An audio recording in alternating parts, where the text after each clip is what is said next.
ఓం నమో వెంకటేశాయ. అందరికీ నమస్కారం. ఈరోజు మన ఛానల్లో ఈ 2025 సంవత్సరంలో ఉత్పన్న ఏకాదశి ఎప్పుడు వచ్చింది, అది నవంబర్ 15న లేక 16న ఎప్పుడు అని, ఏకాదశి తిథి ఎప్పటి నుంచి ఎప్పటి వరకు ఉందో, ఈ ఉత్పన్న ఏకాదశి పూజా విధానం ఏమిటో, దీని విశిష్టత ఏమిటో, ఉపవాస నియమాలు ఏమిటో, చేయకూడని పనులు ఏమిటో పూర్తి వివరాలు ఈ వీడియో ద్వారా తెలుసుకుందాం. ఎక్కడా స్కిప్ చేయకుండా పూర్తి వీడియో చూస్తారని ఆశిస్తున్నాను. అంతకంటే ముందుగా ఇంతవరకు నా ఛానల్ సబ్స్క్రైబ్ చేసుకుని వాళ్ళుంటే సబ్స్క్రైబ్ బటన్ ప్రెస్ చేసి పక్కనే ఉన్న బెల్ ఐకాన్ని ప్రెస్ చేసి ఆల్ అనే ఆప్షన్ ప్రెస్ చేశారంటే నేను పెట్టే ప్రతి వీడియో మీరు నోటిఫికేషన్ ద్వారా మొదటగా చూసేయవచ్చు. ముందుగా వీడియోలోకి వెళ్ళిపోదాం. అత్యంత విశిష్టత కలిగిన కార్తీక మాసంలో కృష్ణపక్ష ఏకాదశిని ఉత్పన్న ఏకాదశి అంటారు.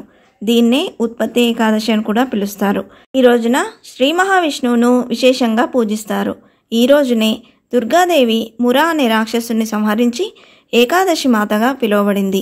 ఈ రోజున శ్రీ మహావిష్ణువుతో పాటు తులసీదేవిని కూడా పూజిస్తారు. ఈ రోజున ఉపవాసం పాటించడం వల్ల అన్ని పాపాలు తొలగిపోతాయని, మరణానంతరం మోక్షం లభిస్తుందని నమ్మకం. ఈ 2025 సంవత్సరం కార్తీక మాసంలో ఉత్పన్న ఏకాదశి ఎప్పుడు వచ్చిందో ఇప్పుడు తెలుసుకుందాం. స్వస్తి శ్రీ చాంద్రమాన శ్రీ విశ్వావసునామ సంవత్సరం హేమంత ఋతువు దక్షిణాయనం కార్తీక మాసంలో ఏకాదశి తిథి నవంబర్ 15 శనివారం తెల్లవారుజామున 4:19 ప్రారంభమై నవంబర్ 16 ఆదివారం తెల్లవారుజామున 5:15 ఈ ఏకాదశి తిథి అనేది ముగుస్తుందండి. మన హిందూ పంచాంగం ప్రకారం సూర్యోదయానికి ఏ తిథి అయితే ఉంటుందో ఆ రోజు ఆ తిథిగా పరిగణిస్తాం. కాబట్టి సూర్యోదయానికి ఏకాదశి తిథి నవంబర్ 15 శనివారం రోజు ఉన్నది. కాబట్టి ఈ 2025 సంవత్సరం కార్తీక మాసంలో ఉత్పన్న ఏకాదశి నవంబర్ 15 శనివారం రోజున జరుపుకోనున్నాము. ఈ రోజు నక్షత్రం ఉత్తర ఫాల్గుని నక్షత్రం. ఈ ఉత్పన్న ఏకాదశి పూజ చేసేవారు తెల్లవారుజామున ఇంటిని శుభ్రం చేసుకొని తలస్నానం ఆచరించి ఉతికిన బట్టలను ధరించి పూజ కోసం పూజ గదిని సిద్ధం చేసుకోవాలండి. ఈరోజు శ్రీయంత్రంతో పాటు శ్రీ మహావిష్ణు విగ్రహాన్ని ఉంచాలి. విగ్రహం లేనివారు పటమున్నా సరిపోతుందండి. ఆవు నేతితో కానీ నువ్వుల నూనెతో కానీ ఈరోజు దీపాలు వెలిగించాలి.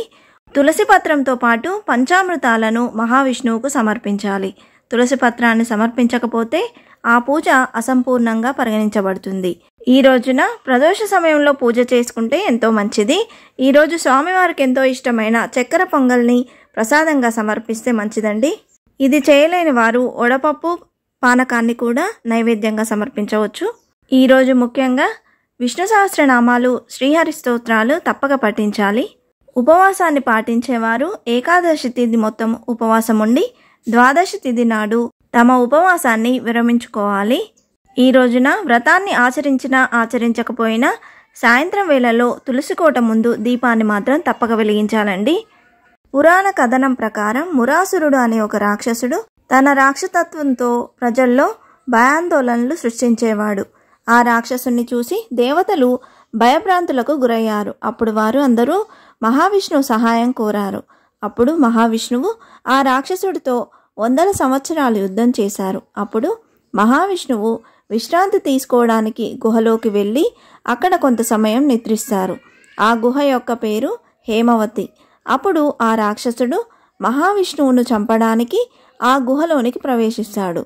మహావిష్ణువు నిద్రిస్తున్న సమయంలో ఒక అందమైన శక్తి కలిగిన స్త్రీ ఈ రాక్షసుడు ముందుకు వస్తుంది. అప్పుడు ఆ స్త్రీ కొంత సమయం అతనితో యుద్ధం చేసి అతన్ని చంపుతుంది. అప్పుడు శ్రీ మహావిష్ణువు నిద్ర నుండి మేలుకొని చూస్తే రాక్షసుని చంపడం చూసిన శ్రీ మహావిష్ణువు సంతోషించి ఆమెను తనలో భాగం చేసుకొని ఆమెకు ఉత్పన్న ఏకాదశి అని పేరు పెట్టాడు. ఆ రోజు నుంచి ఈ రోజు వరకు ఉత్పన్న ఏకాదశిగా మన హిందువులు జరుపుకుంటున్నారు. ఈ ఏకాదశి వ్రతం చేసేవారు పాపాల నుండి విముక్తి కలిగి చివరికి మోక్షాన్ని పొందుతారని, మరణించిన తర్వాత వారిని విష్ణుమూర్తి వైకుంఠానికి తీసుకెళ్తారని ఒక నమ్మకం. 1000 గోవులను దానం చేయడం కంటే ఉత్పన్న ఏకాదశి మహిమ ఎక్కువ అని భక్తులు నమ్ముతారు.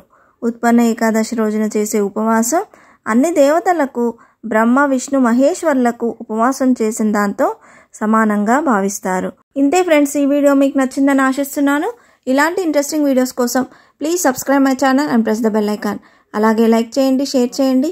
మీకు ఏమైనా సందేహం ఉంటే నా కమెంట్ బాక్స్లో పోస్ట్ చేయండి. మరొక మంచి వీడియోతో మేము ముందుకు వస్తాను.